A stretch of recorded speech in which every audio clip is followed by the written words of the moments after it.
യോഹന്നാൻ എഴുതിയ രണ്ടാം ലേഖനം. നമ്മിൽ വസിക്കുന്നതും നമ്മോടുകൂടെ എന്നേക്കും ഇരിക്കുന്നതുമായ സത്യം നിമിത്തം ഞാൻ മാത്രമല്ല, സത്യത്തെ അറിയുന്ന എല്ലാവരും വാസ്തവമായി സ്നേഹിക്കുന്ന ശ്രേഷ്ഠ വനിതയ്ക്കും അവരുടെ മക്കൾക്കും മൂപ്പനായ ഞാൻ എഴുതുന്നത്, പിതാവായ ദൈവത്തിൽ നിന്നും പിതാവിന്റെ പുത്രനായ യേശുക്രിസ്തുവിൽ നിന്നും സത്യത്തിലും സ്നേഹത്തിലും കൃപയും കരുണയും സമാധാനവും നമ്മോടുകൂടെ ഉണ്ടായിരിക്കട്ടെ. പിതാവ് നമ്മോട് കൽപ്പിച്ചതുപോലെ താങ്കളുടെ മക്കളിൽ ചിലർ സത്യത്തിൽ നടക്കുന്നത് കണ്ട് ഞാൻ വളരെ സന്തോഷിച്ചു. മാന്യ വനിതേ, ഞാൻ ഇപ്പോൾ താങ്കൾക്ക് എഴുതുന്നത് പുതിയൊരു കൽപ്പനയല്ല. നാം അന്യോന്യം സ്നേഹിക്കണം എന്നിങ്ങനെ നമുക്ക് ആദ്യം മുതലേ ലഭിച്ചിട്ടുള്ളത് തന്നെയാണ്. നാം അവിടുത്തെ കൽപ്പന അനുസരിച്ച് നടക്കുന്നത് തന്നെ സ്നേഹം.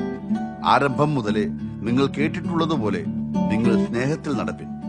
യേശുക്രിസ്തു ജഡത്തിൽ വന്നു എന്ന് അംഗീകരിക്കാത്ത അനേകം വഞ്ചകന്മാർ ലോകത്തിലേക്ക് പുറപ്പെട്ടിരിക്കുന്നു. വഞ്ചകനും എതിർ ക്രിസ്തുവും ഇപ്രകാരമുള്ളവൻ തന്നെ. പൂർണ്ണമായ ഒരു പ്രതിഫലം പ്രാപിക്കുവാൻ തക്കവണ്ണം ഞങ്ങളുടെ അധ്വാന ഫലം നിങ്ങൾ നഷ്ടമാക്കാതിരിക്കാൻ ശ്രദ്ധിച്ചുകൊള്ളുവിൻ.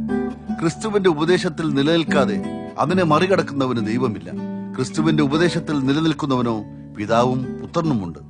ഈ ഉപദേശവുമായിട്ടല്ലാതെ ആരെങ്കിലും നിങ്ങളുടെ അടുക്കൽ വന്നാൽ അവനെ നിങ്ങളുടെ വീട്ടിൽ സ്വീകരിക്കുകയോ കുശലം പറയുകയോ അരുത്. അവനുമായി കുശലപ്രശ്നം നടത്തുന്നവൻ അവന്റെ ദുഷ്പ്രവൃത്തികളിൽ പങ്കാളിയത്രേ. നിങ്ങൾക്ക് എഴുതുവാൻ ധാരാളമുണ്ട്, എന്നാൽ കടലാസും മഷിയും കൊണ്ട് എഴുതുവാൻ ഞാൻ ആഗ്രഹിക്കുന്നില്ല.